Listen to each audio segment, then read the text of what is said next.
O deputado federal Eliane Lima, do PSD, já está ao meu lado para um bate-papo. Mande sua pergunta ao parlamentar social-democrata. Olá, deputado, e seja bem-vindo ao RDTV. Obrigado, Thalita. É um prazer estarmos aqui com os nossos telespectadores, batendo um papo e prestando conta também do nosso trabalho. Falando em prestar conta, então, deputado, me fala um pouquinho sobre os últimos projetos e emendas que o senhor trouxe para o Estado. Olha, projetos de lei, a gente recebe sugestões de toda ordem e encaminhamos, à mesa da Câmara, e há uma burocracia muito grande na tramitação, dado a grandeza da bancada federal na Câmara, que são 513 deputados. Às vezes demora-se muito a aprovação de um projeto de sua autoria, mas eu tenho tido até um resultado bom em termos de aprovação de projetos. Eu consegui já aprovar 3 projetos meus, mais a questão de espaços vagos na legislação. Por exemplo, a questão do sócio incapaz, que não tinha uma definição, a questão do dia do atleta paralímpico, que nós definimos e aprovamos. Então, mas é um trabalho muito complexo a questão do legislar no Congresso Nacional, na Câmara Federal principalmente. O senhor acha que o fato de Mato Grosso ser uma bancada reduzida acaba sendo prejudicado?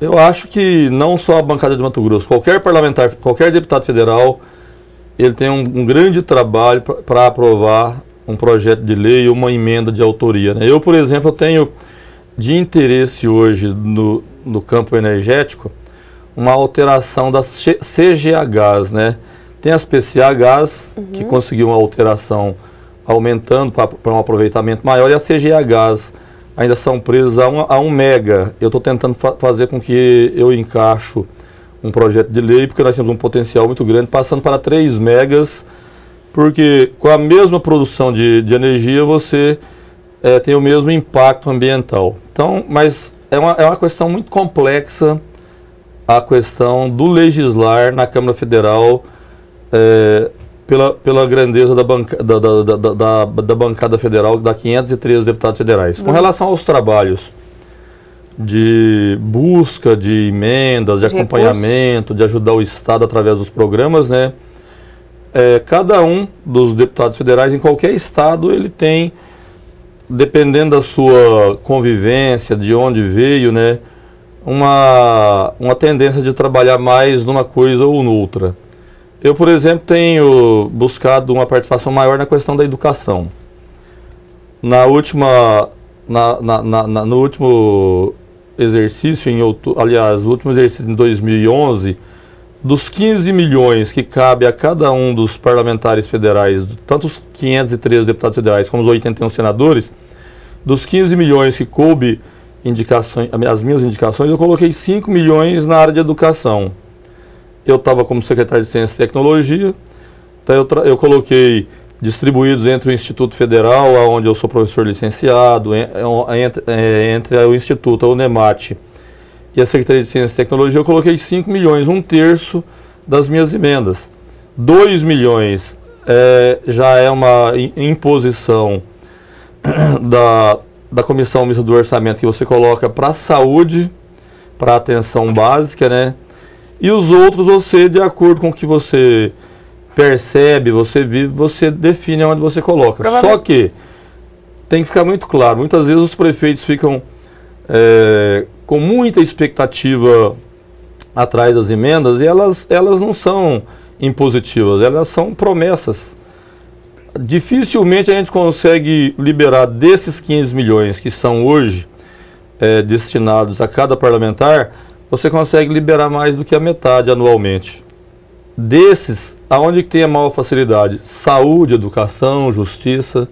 Quando se trata de infraestrutura urbana, que é a maior atração, o maior interesse dos prefeitos, de asfalto, de saneamento básico, é mais difícil, difícil ainda. Falando em emendas ainda, o Ronildo Lázaro perguntou pelo nosso site em relação ao asfalto do São Gonçalo 3, que há mais de 2 anos foi garantido por meio de emenda para o bairro, mas ainda não há asfalto lá. Tá, eu tenho tentado explicar. Essa questão é a seguinte, Thalita.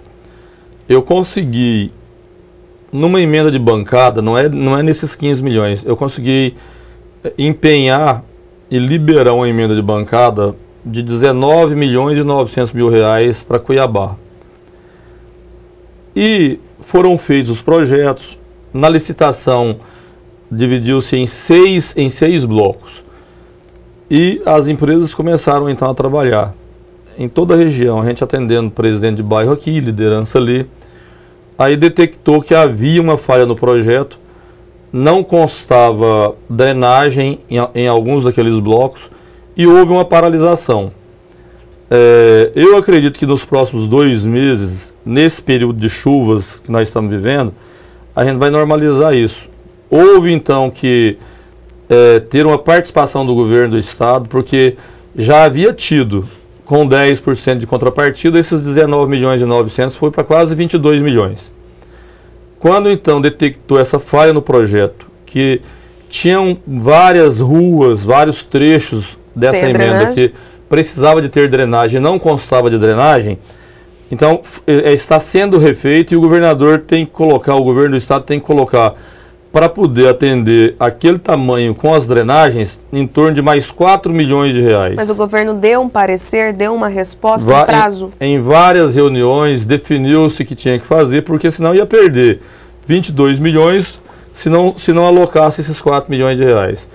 E isso eu até fico preocupado, porque muitas pessoas elas não entendem e de repente não acompanham, não vão à Cinfra e tem a sua palavra como uma dúvida se a gente está enganando o povo ou não, mas isso aí vai sair, já se pagou uma parte desse recurso.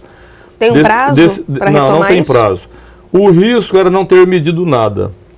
Já se mediu 6 milhões de reais desses 22. Então agora é adequar essa questão das drenagens para poder fazer o restante. Eu acredito que, e torço, né, para que tudo esteja concluído até o final de 2013. O senhor citou a questão do governador Silval Barbosa. Como que está o relacionamento da bancada federal com o governo do estado?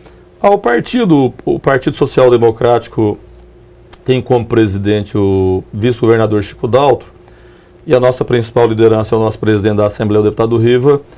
Então nós, numa reunião, designamos a interlocução com o governador aos dois, ao vice-governador e ao presidente da Assembleia. E o presidente me disse que já teria uma reunião de definição na última segunda-feira, mas o governador foi chamado a Brasília numa questão do Fundo de Desenvolvimento do Centro-Oeste, ele esteve lá com os outros governadores da região Centro-Oeste e acabou com o feriado da quinta, não tendo a conversa essa semana. Eu acredito que voltando, né, parece que só quarta-feira que tem expediente normal. Mas o relacionamento é bom ou o PSD tem puxado a orelha do governador Silval por falta de implementar algumas ações? Olha, eu diria que eu vejo mais contrariedade do que satisfação nessa relação atual. É preciso estar dialogando muito, chegando num bom termo, porque a gente vê muita dificuldade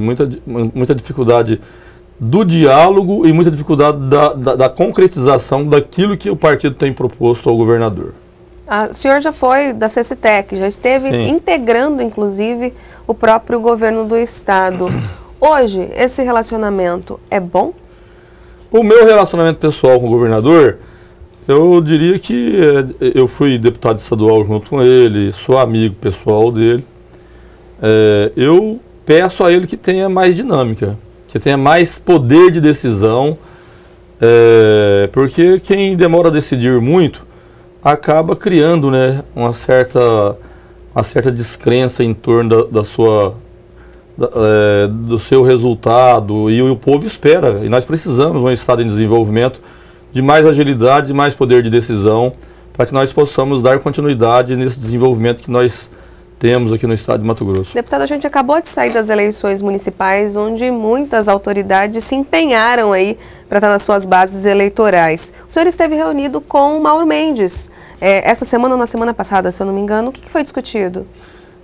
O prefeito eleito, Mauro Mendes, juntamente com o atual prefeito Chico Galindo, convocou a bancada federal para um almoço, para bater um papo em Brasília. Coincidentemente, eu e o deputado federal Homero Pereira não pudemos participar dessa reunião porque coincidiu com uma reunião do nosso presidente nacional, o Gilberto Kassab, que convocou a bancada do PSD em Brasília.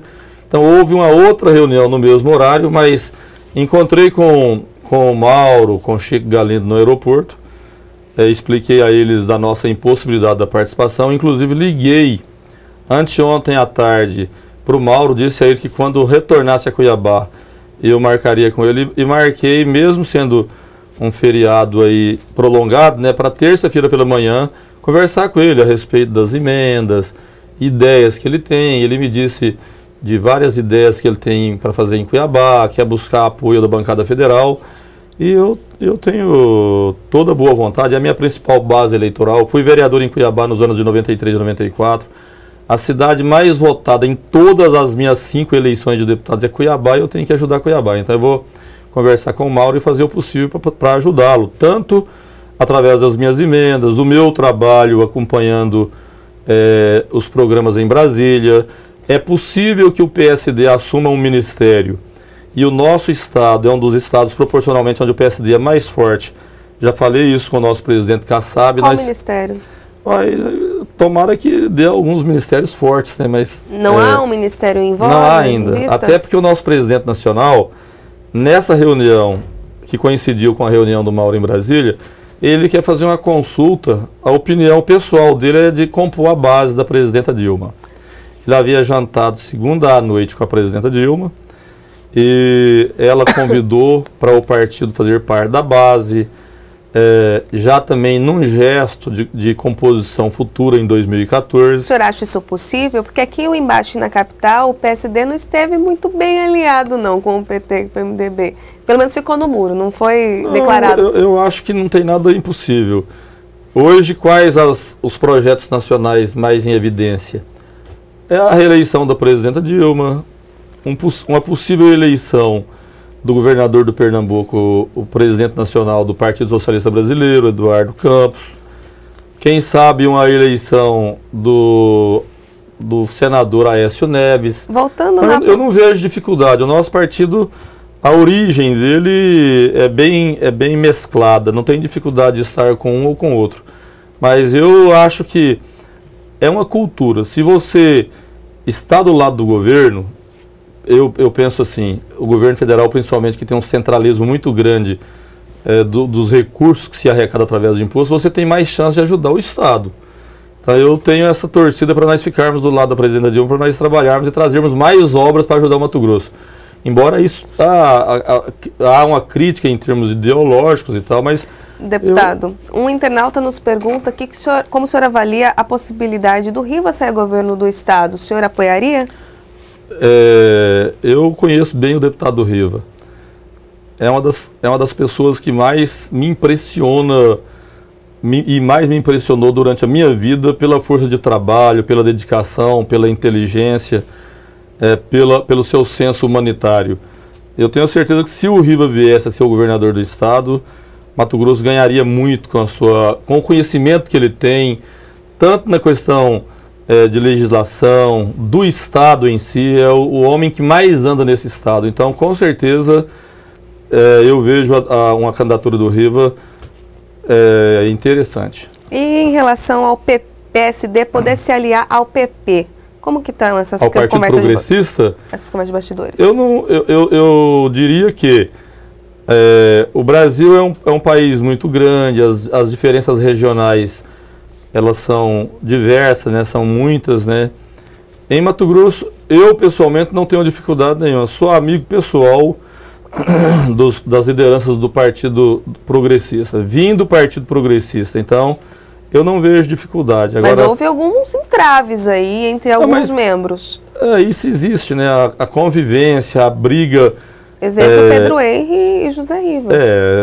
Inclusive, talvez até a nossa saída do PP para formarmos o PSD deixa, né, algumas feridas, mas a política é a arte de conversar, de de você ajeitar as coisas também, e eu não vejo dificuldade. Só que eu não vi uma ressonância muito forte nessa ideia. Foi um momento em que o nosso presidente nacional, Kassab, externou isso publicamente, mas eu não senti, nem por parte da direção nacional do PP, do presidente nacional Francisco Dornelles, e nem da bancada do PSD, muita vontade nessa unidade. Eu não percebi isso. E aqui pode causar esse embate, já que tem esses resquícios. Eu acho que Mato Grosso até que não teria tanta dificuldade. Tem estados com mais dificuldade, né? Por exemplo, o Rio Grande do Sul, o PP é o maior partido do Rio Grande do Sul. Já pensou ele deixar de ser PP e virar PSD no Rio Grande do Sul, onde só tem um deputado federal, que é o Darnley, aquele ex-goleiro do Grêmio, né? E aí seria uma dificuldade muito maior do que aqui em Mato Grosso. Tá certo, então, deputado, obrigada pela presença no RDTV. Eu que agradeço pela oportunidade. Obrigada.